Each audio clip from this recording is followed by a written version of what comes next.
ഇന്നത്തെ വീഡിയോയിൽ എങ്ങനെയാണ് ഒരു ഒബ്ജക്റ്റിൻ്റെ പുറകിലായി ടെക്സ്റ്റ് വരുത്തുക എന്നാണ് പറയാൻ പോകുന്നത്.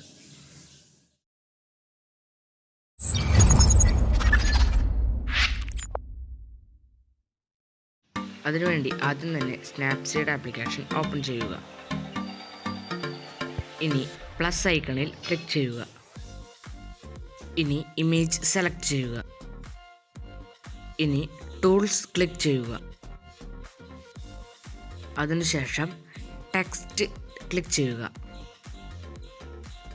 ഇനി നിങ്ങൾക്ക് ആവശ്യമുള്ള ഫോണ്ട് സെലക്ട് ചെയ്ത് ഡബിൾ ടാപ്പ് ഹിയർ എന്നെഴുതിയ സ്ഥലത്ത് 2 പ്രാവശ്യം ക്ലിക്ക് ചെയ്യുക. ഇനി എന്താണ് എഴുതേണ്ടത് എന്ന് വെച്ചാൽ ഇവിടെ ടൈപ്പ് ചെയ്ത് കൊടുക്കുക. ഇനി ആ ടെക്സ്റ്റിനുള്ള പൊസിഷൻ കറക്റ്റായി വയ്ക്കുക. ഇനി അതിനുള്ള ഒപ്പാസിറ്റി കറക്റ്റായി വയ്ക്കുക. ഇനി അൺഡു എഡിറ്റ്സ് ഐക്കണിൽ ക്ലിക്ക് ചെയ്ത് വ്യൂ എഡിറ്റ്സ് ക്ലിക്ക് ചെയ്യുക. ഇനി ടെക്സ്റ്റിൽ ക്ലിക്ക് ചെയ്ത് പെയിൻറ് ബ്രഷ് ഐക്കൺ ക്ലിക്ക് ചെയ്യുക. അതിനുശേഷം ഇൻവെർട്ട് ഐക്കൺ ക്ലിക്ക് ചെയ്യുക. ഇനി ഫോട്ടോ സൂം ചെയ്ത് ആവശ്യമുള്ള സ്ഥലങ്ങളിൽ മാത്രം ടെക്സ്റ്റ് വെച്ച് ബാക്കിയെല്ലാം മായ്ച്ചു കളയുക.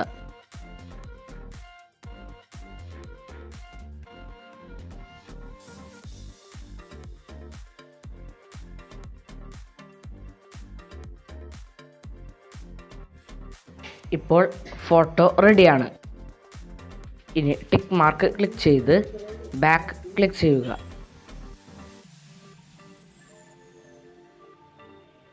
അതിനുശേഷം എക്സ്പോർട്ട് ക്ലിക്ക് ചെയ്ത് സേവ് ക്ലിക്ക് ചെയ്യുക. ഇന്നത്തെ വീഡിയോ നിങ്ങൾക്ക് ഉപകാരപ്രദമായാൽ ഇപ്പോൾ തന്നെ ഈ ചാനൽ സബ്സ്ക്രൈബ് ചെയ്യുക. അതോടൊപ്പം തൊട്ടടുത്ത ബെല്ലൈക്കൺ കൂടി എനേബിൾ ചെയ്താൽ ഞാൻ അപ്ലോഡ് ചെയ്യുന്ന എല്ലാ വീഡിയോകളും നിങ്ങൾക്ക് അപ്പോൾ തന്നെ നോട്ടിഫിക്കേഷനായി ലഭിക്കുന്നതായിരിക്കും. ഇതുപോലുള്ള മറ്റൊരു വീഡിയോയിൽ കാണാം. ബൈ.